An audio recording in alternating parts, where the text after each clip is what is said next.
Tabii o.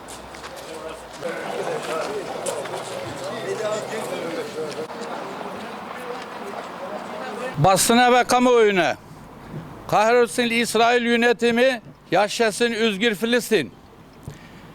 Neredeyse 2 asırdır Filistin ve Kudüs'ün genel olarak sosyal ve siyasi durumu İslam aleminin, İslam toplumunun, dünyanın gündeminde hiç düşmedi.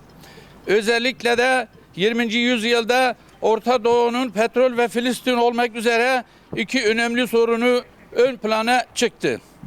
İsrail'in tarihten gelen bir hakmış gibi temelleri atılırken Kenan denilen bu mukaddes topraklarda tarih boyunca yaşamış olan Filistin halkı görmezden gelindi.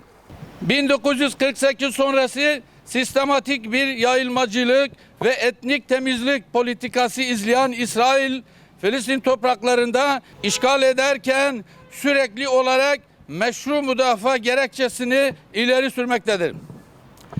Oysa ki meşru müdafaa ancak toprağı işgal altında olan taraf için geçerlidir.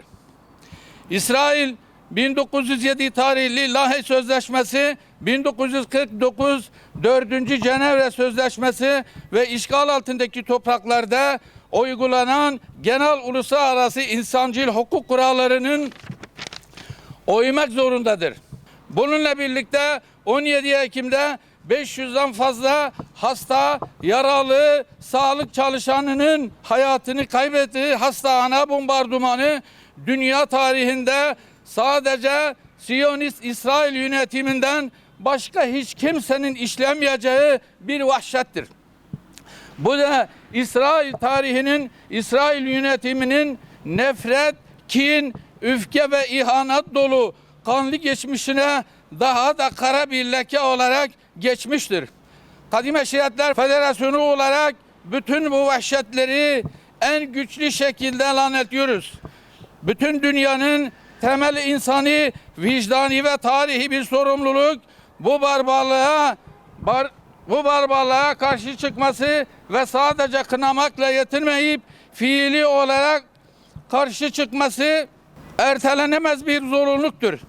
Zira Siyonizminin genlerinde kınama, ayıplama, utanma sözünden durma gibi insani ve ahlaki erdemlerden yoksun olduğuna bütün insanlık tarihi şahittir. Ülkemizde ve Orta Doğu toplumlarında istikrar, barış ve huzur ortamını bozucu kaos ve kargaşa çıkarmak isteyen her türlü iç ve dış şer odaklarına karşı bilinçli, dirençli ve güçlü olacağız. Bu çerçevede Kadim Eşriyetler Federasyonu olarak Sayın Cumhurbaşkanımız Recep Tayyip Erdoğan'ın bütün mazlum toplumlara umut ve moral veren içten kararlı, cesur ve istikrarlı duruşuna her türlü desteği vermeye devam edeceğiz.